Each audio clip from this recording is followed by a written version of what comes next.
व्यवहार भानु हूँ। पंडित के लक्षण देख रहे थे हम। श्लोक संख्या 4 पढ़ना।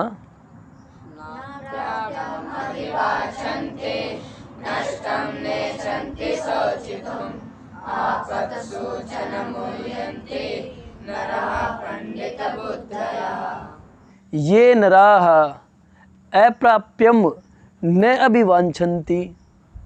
ना प्राप्यम अभिवांछन्ति तोड़ दिया मैंने, न अप्राप्यम अभिवांछन्ति। कि विद्वान कैसा होना चाहिए कि जो प्राप्त होने योग्य नहीं है उसकी इच्छा ना करो।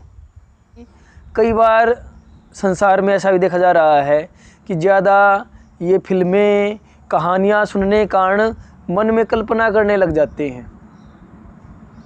कैसी कल्पनाएं? झूठी कल्पनाएं। तो उनकी कल्पना करेंगे जो प्राप्त नहीं हो सकता। मन में एक संसार बना लेते हैं, ऐसा हो जाए वैसा हो जाए, एक झूठी सी दुनिया, और वास्तविक दुनिया से दूर हो जाते हैं। वास्तविक दुनिया को जान नहीं पाते कि संसार कैसा उसमें। अच्छा, कुछ ऐसे होते हैं आजकल टीवी फ़ोन में ज़्यादा रहने के कारण एक अपने मन में दुनिया बनाते हैं और उसको जीते रहो, वो झूठी दुनिया होती है। वैसा वैसा संसार में घटेगा नहीं, संसार कुछ और है। अब मन में वैसे विचार बनाते, संसार में रहते, फ़ोन में ना रह करके संसार में रहते, तो संसार को देखते संसार कैसा, और फिर उसके अनुसार इच्छा बनाते, उसके अनुसार कल्पना करते, तो वास्तविक कल्पना होती, सच्ची कल्पना होती। कल्पना कैसी कर ली? झूठी। तो जो प्राप्त नहीं हो सकता उसकी तो इच्छा कर लेते हैं। ऐसी और भी, बस मैं थोड़ी सी मेहनत करूँ, नौकरी लग जाए, कामयाब हो जाऊँ, ये कर लूँ। और जो ठीक मेहनत है, जो वो जानते नहीं कि उसके लिए कितना एक कोई हमें प्राप्त करना है, उसके लिए कितना पुरुषार्थ करना पड़ेगा, उसको नहीं जान पाते और वैसे ही इच्छा करते रहते, फिर उनका फल तो मिलना नहीं। तो ऐसे जो उनका परिणाम क्या होगा कि जो प्राप्त होने योग्य नहीं है उनकी इच्छाएं करेंगे, तो उससे धन की बर्बादी होगी, समय की बर्बादी होगी, परिणाम कुछ नहीं निकलना। तो फिर वो विद्वान होगा? विद्वान हो ही नहीं सकता। यही ऋषि कह रहे हैं, जो प्राप्त होने योग्य नहीं है उसकी इच्छा नहीं करता विद्वान। और जो नष्ट हो गया उस पर शोक करे। अब कोई चीज़ नष्ट हो गई, ठीक है, मान लो आप में से किसी का पेन ही टूट गया और रोने बैठ जाओ, और जब वो पेन नहीं टूटता तो आप कुछ काम कर रहे होते, तो जो वो समय, जो ऊर्जा काम करने पर लगाते, और पेन के टूटने से क्या हो गया, आपका वो समय बर्बाद करने लग गए। वो जो पढ़ने में समय लग रहा होता वो नहीं लग रहा, आप खाली बैठ गए, मन में कुछ और लेकर के बैठ गए। अगर उस समय में अगर वो पेन नहीं टूटता तो आपका समय अपने आप को बनाने में, कुछ सीखने में वहाँ मन लगा हुआ था, बुद्धि वहाँ लगी हुई होती, और वो पेन टूट गए और आप सो कर बैठे, जो नष्ट हो गया उस पर सो कर बैठे। तो जहाँ आप सीख रहे होते वहाँ आप कुछ नहीं कर रहे, समय खराब कर रहे। तो विद्वान ऐसा नहीं करेगा, नष्ट हुए पर कभी शोक नहीं करेगा, विद्वान ऐसा नहीं करेगा। आगे क्या कह दिया? आपत सूचना मुह्यंती। आपत क्या होती है? विपदा, और ये सप्तमी बहुवचन है। आपत्तियों में, विपत्तियों में, समस्याओं में, परेशानियों में, मुसीबतों में, कठिनाइयों में, ऐसे अर्थ बनेंगे, सब पर्यायवाची शब्द हैं। तो आपत सूचन मुह्यंती नरः पंडित बुद्धयः।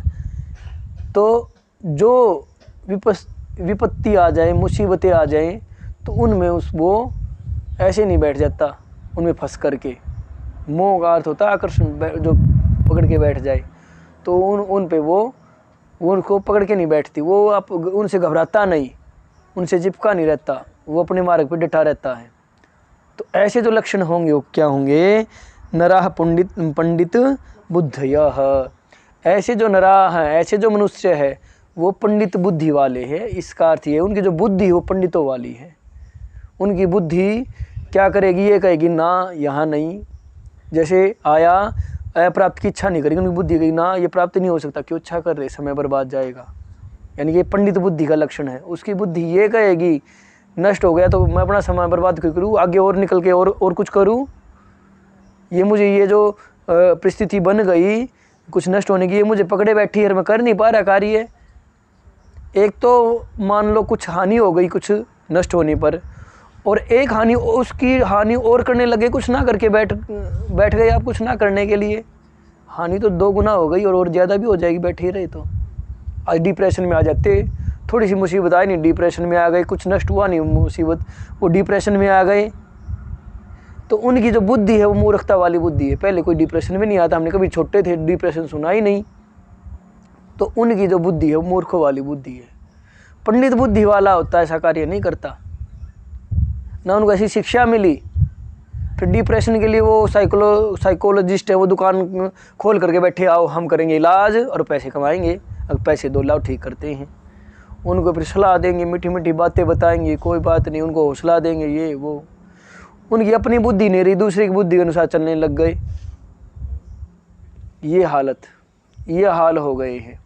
तो उनकी बुद्धि क्या, मूर्ख बुद्धि वाले लोग हैं, वो पंडित बुद्धि वाला कभी ऐसा नहीं करता। तो ये नराः अप्राप्यम न अभिवाचन्ति ते नराः पंडित बुद्धयः, ये नराः नष्टम न इच्छन्ति ते नराः पंडित बुद्धयः। श्लोक देखो कैसे जुड़ा हुआ है। तो और ये नराः आपत्सु च न मुह्यन्ति ते नराः पंडित बुद्धयः। इसका अर्थ देख लेते हैं। जो मनुष्य प्राप्त होने के अयोग्य पदार्थों की कभी इच्छा नहीं करते, कभी भी, कभी शब्द और जोड़ दिया स्वामी जी ने अर्थ करने में, कभी भी इच्छा नहीं करनी चाहिए। ये नहीं कि एक आध बार कर लेते हैं, कभी भी नहीं।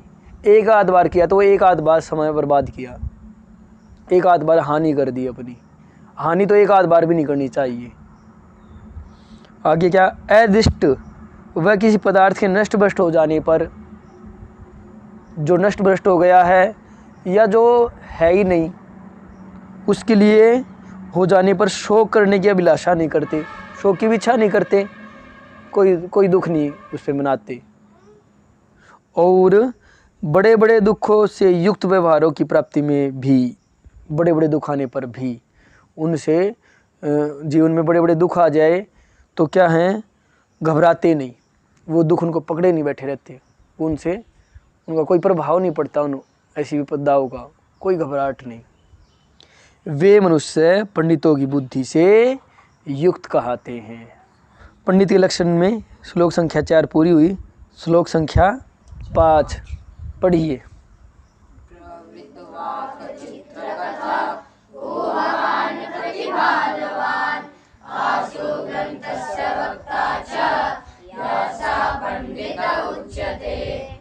इसमें पंडित बताया गया कि ऐसा जो ये जो लक्षण हो पंडित होता। कैसे लक्षण, 5 बातें बताई हैं। प्रवृत्त वाक 1, चित्रकथा 2, ऊहवान 3, प्रतिभानवान 4, आशु ग्रंथस्य वक्ता, ये 5। जिसमें ये 5 बातें होगी, यह स पंडित उच्यते। प्रवृत्त वाक, वाक होती वाणी, वाणी जिसकी चलती हो। देखो इसमें क्या लिखा है, इसी के अर्थ में स्वामी जी क्या कह रहे हैं, यही देख लेते हैं। जिसकी वाणी सब विद्याओं में चलती हो, ये लिख दिया है, जिसकी वाणी सब विद्याओं में चलती हो। इसका अर्थ क्या बना, ऐसा हो जाता है कई बार कि आपको कोई बात पता है, आपको कोई बात पता है, आप मान लो इन 2 का झगड़ा हो गया, इसका और उनका झगड़ा हो गया तो इन्होंने देख लिया, जितांशु जी ने देख लिया झगड़ा हुआ है।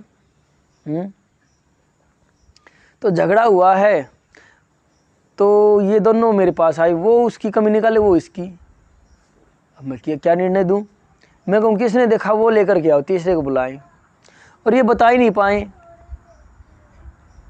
तो यहाँ क्या हो जाएगा, अन्याय हो जाएगा। मैं जो निर्णय लूँगा हो सकता है वो गलत हो जाए, वो निर्णय अन्यायपूर्ण हो जाए, ऐसा होने की संभावना बढ़ेगी। वहाँ साक्षी की देखने वाले की आवश्यकता पड़ती है। साक्षी कौन, ऐसे मुझे कुछ भी पता है, एक तो ये बात पता थी, एक पंडित है, वो कुछ जानता है और उसको वो ज्ञान देना है और वो स्पष्टता से बता ही नहीं पाए, अपने आप को व्यक्त नहीं कर पाए, तो क्या उससे विद्या की वृद्धि हो जाएगी? कोई पढ़ना चाह रहा है बट बताने वाला बता ही नहीं पा रहा, उसको ज्ञान तो है, तो वाणी भी चलनी चाहिए विद्या में, उस विद्या को ठीक ठीक व्यक्त कर पाए, स्पष्ट कर पाए। हमें इस पे भी कार्य करना होता है। आप सब बीच में आ गए, सुनना और बोलना आना चाहिए। सुनने का अर्थ ये है कि जो कह रहा है उसका तो तात्पर्य जान लेना, ये नहीं कि उसके शब्दों पे ही रहना, गहराई में जाना, तात्पर्य जानना। सुनना आना चाहिए, ऐसे ही बोलना, ठीक ठीक सत्य को बोलना, स्पष्ट करना, दूसरे को समझाना, दोनों बातें आनी चाहिए। तो पंडित की बुद्धि कैसी होनी चाहिए? सब विद्याओं में चलने वाली होनी चाहिए। फिर आज चित्रकथा, आपको कोई बात बतानी है तो उसको तरीके से बताओ, तरीके से बताओ, मतलब उसको एक कहानी सी बनाओ, लेकिन कहानी झूठी नहीं होनी चाहिए, सच्ची सी। उसके दिमाग में चित्र बनाओ, मस्तिष्क में, और उस चित्र को स्पष्ट कर दो सामने वाले के हाथ। पढ़ाने वाले का ऐसा होना चाहिए। तो क्या कहा, अर्थ क्या करते? अत्यंत अद्भुत विद्याओं की कथाओं को करने, विद्याओं की कथा करें, विद्याओं को एक तरीके से स्पष्ट कर दे। और इसमें मैं कह रहा हूँ चित्र बनाए, चित्र शब्द का चित्र ही ले लेना चाहिए। ये बहुत आज दुनिया में शोध हो रहे पढ़ने पढ़ाने पर, बहुत पुस्तकें लिखी हुई है। उसमें एक बड़ा शोध ये आया है, एक साइकोलॉजी की पुस्तक थी, उसमें पढ़ने पढ़ाने की, कि जो हम पढ़ तो रहे हैं, रट्टे मारते अनेक तरीके से पढ़ते, लेकिन पढ़ना इतना आसान नहीं। उसमें शोध हुए हैं कि एक जो आदान प्रदान विद्या का हो रहा है, एक व्यक्ति के अंदर है और दूसरे के अंदर जाना है, तो कैसे पढ़ाए? तो उसमें सबसे ज़्यादा ये आया था, चित्र बनवाएं, उसको इस तरीके से बताएं। यहाँ का तरीका हुआ है कहानी सी बना दे और चित्र से ऐसे बताए कि वो फिर दूसरे को स्पष्ट हो जाए। तो क्या कहा, अत्यंत अद्भुत विद्याओं की कथाओं को करने। फिर आ गया ऊहवान। ऊहवान होता है बुद्धिमान, तर्कशील, जिसकी बुद्धि तीव्र हो। ऊहा वाला ऊहवान होता, ऊहा होती बुद्धि, तर्क शक्ति। तो क्या कह रहे हैं, बिना जाने पदार्थों को तर्क से शीघ्र जानने। जिन पदार्थों को जानता ही नहीं, पता नहीं वो होते या नहीं। अब ये कहते ईश्वर होता ही नहीं, आत्मा होती ही नहीं।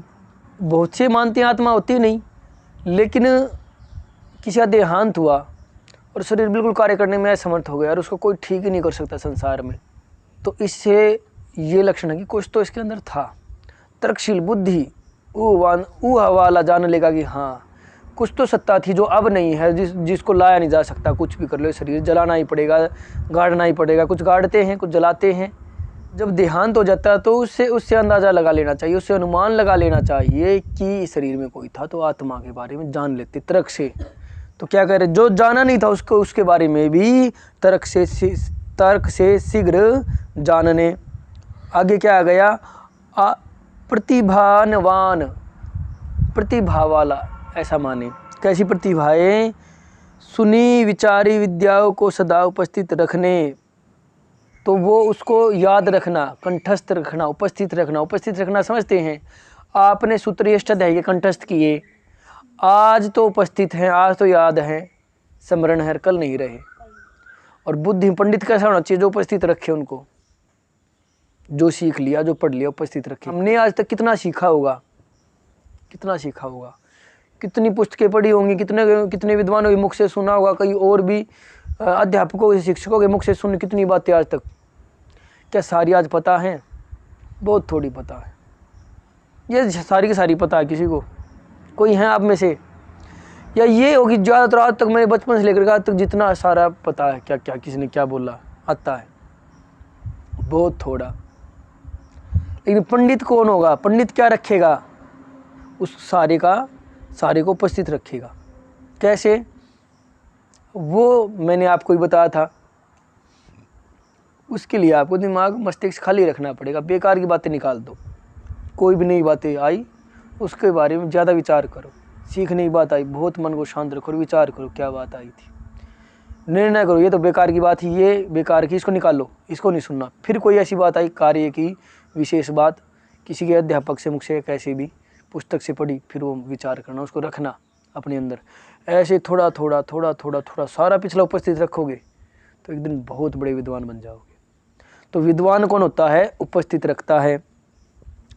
तो सुनी विचारी विद्या को, जो सुनी है, विचार किया, उनको उपस्थित रखने वाला। और आशु ग्रंथस्य वक्ता च, आशु शीघ्रता से ग्रंथस्य वक्ता, ग्रंथों को वक्ता हो, ग्रंथों के बारे में उनको बोल पाए, उनको समझा पाए, उनको पढ़ा पाए।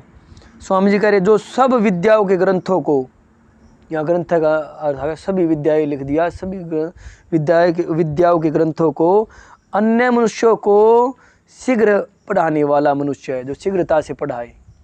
यानी वो खुद ही उलझा रहे, क्या बात थी, ऐसी हो जाती वैसी, उसको हर अपनी बात स्पष्ट और अच्छे से व्यक्त कर पाए। देखो ये बात थी, ऐसे आएगी वैसे आएगी, जब तक पूरा नहीं हो जाता।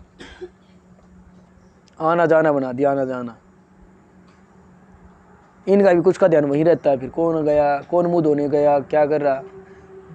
आजकल पुस्तकों तक सीमित हो गए हमारा। हम कभी दुनिया में ऊपर हुआ करते, दुनिया में स्कूल नहीं थे, इस देश में विश्वविद्यालय थे, दुनिया यहाँ पढ़ने जाया करती। आज हम दुनिया में पढ़ने जाते, वहाँ देशों के कितने देखना बोर्ड लगे हुए हैं रोड पर, कहाँ का वीज़ा लगवा रहे, वहाँ अमेरिका में स्टडी करो, कनाडा में स्टडी करो, ऑस्ट्रेलिया में स्टडी करो, जापान में स्टडी करो या जर्मनी में स्टडी करो, बोर्ड लगे मिलेंगे। और कभी वो दुनिया यहाँ आया करती, क्यों?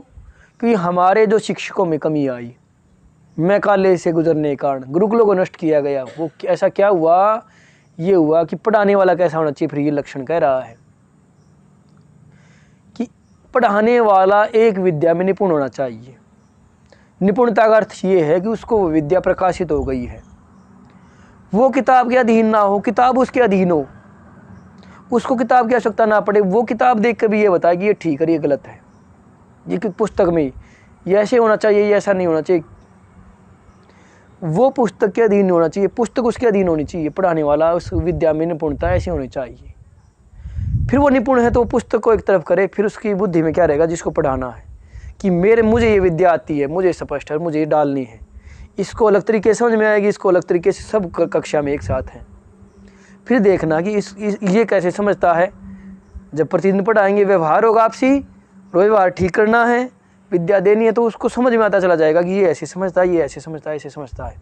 अंदर वो विद्या डालनी है और उसको फिर धीरे धीरे धीरे धीरे धीरे, सबका अपना तरीका होता है शिक्षकों का, वो उसको विद्वान बनाते, तो उनकी वाणी उस विद्या में ऐसी चले। ये कह रहे स्वामी जी, ऐसी चले। तो पढ़ाने वाले के लक्षण बता दिए, तो ऐसा होना चाहिए, पढ़ाने वाला ऐसा होना चाहिए। ऐसा रहेगा तो ठीक है। और हमें भी अपने गुरुकुलों को उच्च स्तर पर लेकर जाना है। ये जितने दुकानें खुली संसार में पढ़ाई के नाम पर, उनको ख़त्म करना है, मतलब देश को विद्वान बनाना है, श्रेष्ठ बनाना है। दुनिया यहाँ है तो हमें ऐसे विद्वान बनना पड़ेगा, जैसे लक्षण अब बता दिए।